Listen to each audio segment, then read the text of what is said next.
Seattle is sitting on a ticking time bomb right now, and the front office is quietly plotting an absolute disaster of a fire sale that could completely rip apart the depth chart as we know it. We are talking about shipping off 5 massive pieces of this roster before week 1, and the reasoning behind these impending moves is pure insanity. You are going to be shocked when you hear who might be packing their bags.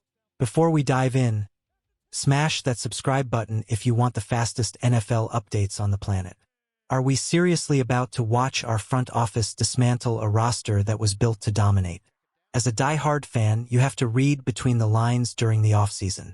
When training camp rolls around, the actual depth chart starts telling the ugly truth. Guys who used to be locked-in starters are suddenly sliding down the practice reps.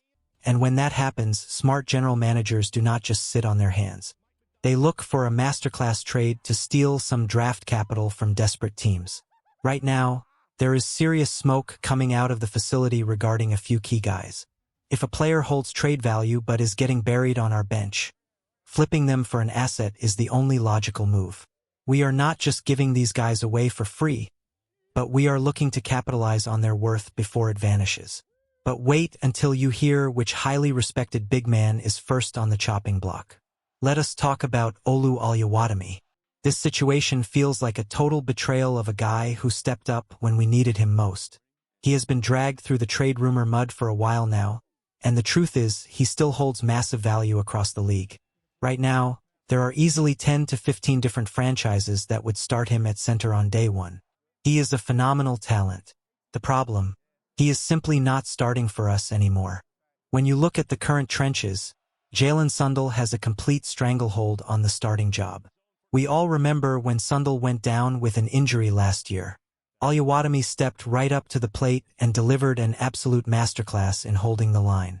That brief stint of dominance is exactly why other teams want him so badly. But the second Sundell got fully healthy, he snatched his job right back without missing a beat.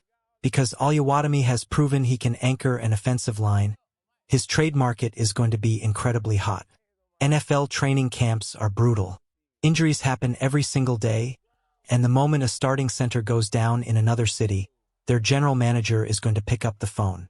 Scheme fit is another massive reason why this move makes sense. Oluwatimi thrives in a heavy power gap or duo rushing attack. He wants to fire straight off the ball and bully defensive tackles.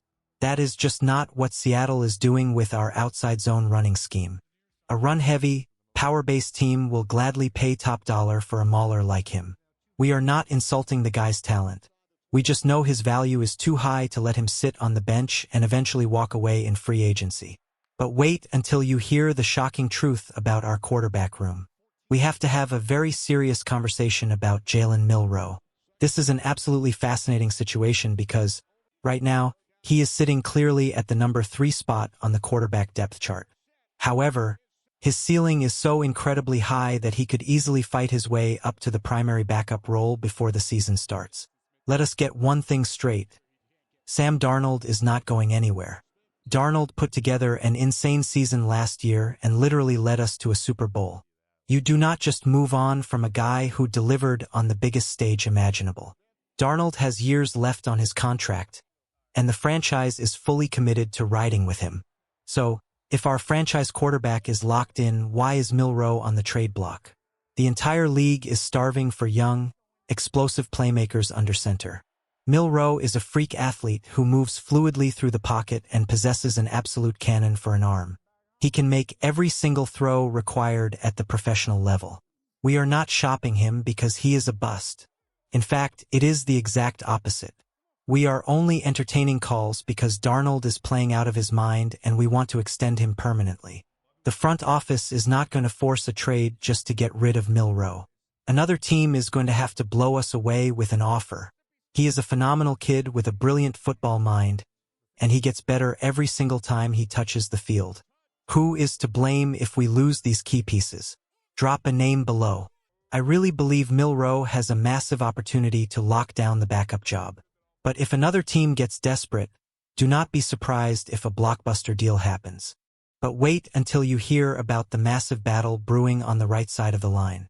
Anthony Bradford is staring down a brutal reality right now. The right guard position has turned into an absolute bloodbath. Bradford is currently locked in a vicious battle, and it looks incredibly likely that he could lose his starting job to Bo Stevens. If Bradford gets demoted, it is not the end of his career, but it completely changes his future in our city. He is entering the very last year of his contract. If he is riding the bench, keeping him around makes zero financial sense. The front office will absolutely look to flip him to a needy team to get some draft picks in return. If Stevens officially takes the crown, trading Bradford is a no-brainer. There is always a franchise out there dealing with a disaster on the interior offensive line. Whether a team needs a right guard or a left guard, big bodies are always in demand. The return package might not break the internet, but getting something is always better than letting a player walk for nothing. Do not expect this trade to happen tomorrow, though.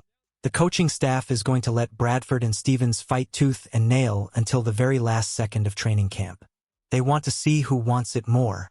Because of that timeline, any trade involving Bradford probably will not drop until the final 53-man roster cuts at the end of August or early September. As Stevens gets more momentum, expect those trade rumors to get louder. But wait until you hear about the defensive star playing totally out of position. This next one is probably the smartest move the front office could make, and it involves Tyrese Knight. When you look at the middle of our defense, it is completely locked down. Ernest Jones is the undisputed leader, and Drake Thomas has cemented himself right next to him. Because of that logjam, Knight is officially the odd man out. Whenever Knight steps onto the gridiron, he is an absolute terror. Last season, when he finally got a chance to showcase his skills, he proved he can play at an elite level.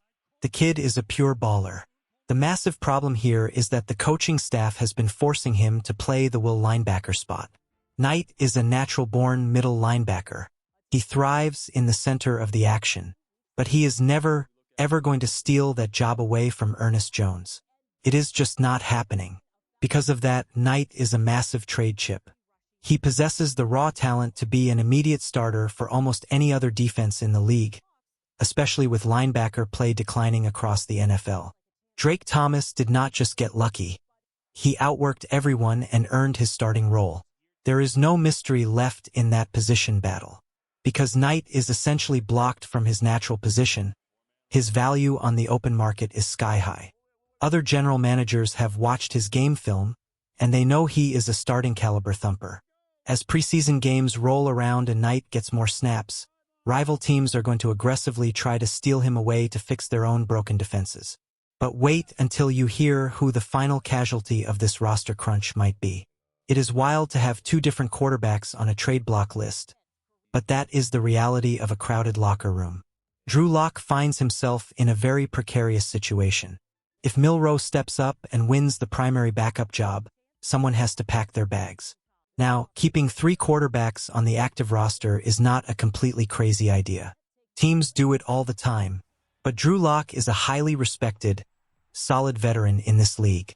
He might not put up video game numbers, but he is a quiet grinder who works tirelessly behind the scenes.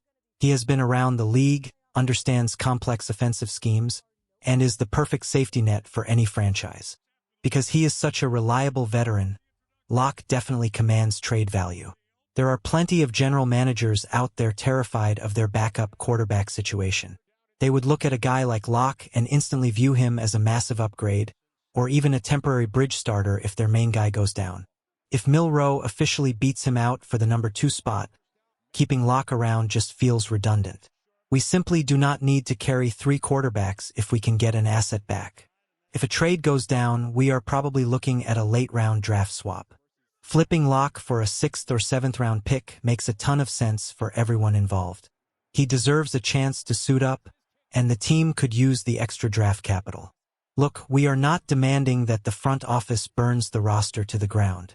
These are just the harsh realities of a highly competitive football team trying to maximize every single asset.